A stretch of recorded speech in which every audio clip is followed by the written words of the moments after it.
আহারে ফসল রে কিটতাম আর মাথা আর কিছু ধরেন না কিটতাম শরীফ ভাই কি এড়ে মাথা দাঁত দিয়ে কিলে খায়ারেছে আহারে ভাই কইয়েন না এই যে আমার এই লোন করে টাকা লই ফেফে বাগান করছিলাম এখন অতিরিক্ত বৃষ্টির ফলে এই যে আমার সব গাছ আপনার পড়ে গেছে, অনেকগুলা মারাও গেছে অলরেডি আর সবগুলা লাল হয়ে গেছে। এখন আমি কিস্তিওয়ালারে কি বুঝ দিমু, আমার সংসার কিভাবে চালামু ভাই, আমার আর মাথায় কাজ করেন না। এখন আমি কি করতাম চাই আর আপনারা কোনো বুদ্ধি দেন, আমার তো সব শেষ। কৃষি অফিসার থেকে কিছু পরামর্শ, কৃষি অফিসারের কাছে যাননি, কৃষি অফিসারের কাছে যায় কিছু পরামর্শ নেন। এখন কি করা যায়, বৃষ্টির কারণে এই যে আমরা গাছ তো সবগুলা নষ্ট হয়ে গেছে, এখন এটা কি করা যায়, এটা কৃষি অফিসার থেকে পরামর্শ নেন। আমি কি করবো, আমার মাথাটা ধরতেছে না। এভাবে যদি টানা বৃষ্টি লেগে থাকে আমরা থাকে না স্যারেরা বলে আনি কৃষি অফিসার গাছের কেন বলায় না, আর গাছের কি ব্যবস্থা করা যায়, গাছের পরিস্থিতি তো ভালো না, এমনি হলে তো আমি মাঠে মরে যাম। হায় হায় হায় হায় আমার সব অস্কৃতি শেষ, সব গাছ লালে গেছে বুঝছেন না, ওই সব গাছ লালে গেছে। সুন্দর হয়েছিল বাগান, কিন্তু সুন্দর হয়েছিল। আমি বরবাদ স্যার আইয়ের রুবেল আমার সব শেষ, আমি শেষ।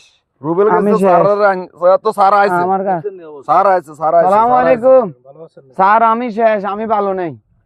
আমি লোন করি 1 লক্ষ টাকা লোন করছি, কৃষি ফসল করবো। এখন আমি একটা অনেক কষ্ট করে অনেকগুলা লোক খাড়ায় একটা পেঁপে বাগান করছিলাম, এই যে পেঁপে বাগান। এখন সব পেঁপে গাছ অতিরিক্ত বৃষ্টির ফলে সবগুলা নষ্ট হয়ে গেছে, যে সবগুলা লাল হয়ে গেছে। এখন আপনি আমারে পরামর্শ দেন, আমি এই গাছ কিভাবে রক্ষা করবো, এই যে অনেকগুলো ফল ধরছে, ফল ধরতি অবস্থা দেখতেছি, সব দেখলাম। আচ্ছা যাক, আপনি হতাশ হবেন না, আমাদের সরকার প্রতিনিয়ত যারা কৃষক জি তাদেরকে আর্থিক সহায়তা এবং সব ধরনের সহায়তা আমরা সরকার করতেছে। তো আপনি যেহেতু একটা লোকসানের মধ্যে পড়ছেন, ঋণ নিছেন, জি, এবং এটা ফসল যথাযথভাবে হয় না, এবং দেখতেছি আপনার অনেক আগাছা উঠছে, সবগুলা মারা গেছে, আর স্যার সব শেষ, আমার সব শেষ, আমি মাঠে মারা। আপনি সমস্যা নাই, আপনি আমাদের কৃষি অফিসে যান। জি, যাওয়ার পরে আপনাকে আমরা যতটুকু সম্ভব জি, সরকার থেকে যতটুকু সম্ভব আপনাকে সহযোগিতা করা হবে, জি, এবং আপনি যত ক্ষতি হয়েছে এই ক্ষতিপূরণ কতটুকু দেওয়া যায় সেটা আমরা দেখবো, বিবেচনা করবো। এবং যেহেতু আমি নিজে এখানে আসলাম, আমি নিজে এটা দেখছি, পর্যবেক্ষণ করলাম, আমি নিজে রেকর্ড করলাম, এটা সমস্যা না। আপনি আশা করি হতাশ হবেন না।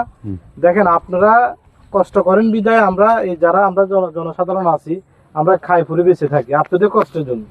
তো আপনাদের যাতে কষ্ট না হয়, আপনি যাতে লোকসান না হয়, আমি কথা দিলাম, এখানে ভাই যারা আছে সবার সামনে কথা দিলাম, ইনশাল্লাহ আমি যতটুকু সম্ভব আপনার জন্য সহযোগিতা করুন।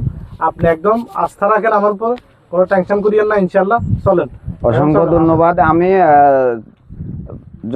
দর্শকদের উদ্দেশ্যে দুই একটা কথা বলি, সেটা হচ্ছে আমার মতো আপনারা যারা এভাবে কৃষি ফসল করতেছেন, অধিক বৃষ্টির কারণে ক্ষতিগ্রস্ত হয়েছেন, আপনারা নিকটতম কৃষি অফিসে যায় যোগাযোগ করবেন, অবশ্যই আপনারা কোনো না কোনো সহযোগিতা পাবেন। ধন্যবাদ সবাইকে, সালাম আলাইকুম। না স্যার ভালো আছে, শরীফ ভাই স্যার এটা ভালো আছে, আপনি স্যারের কাছে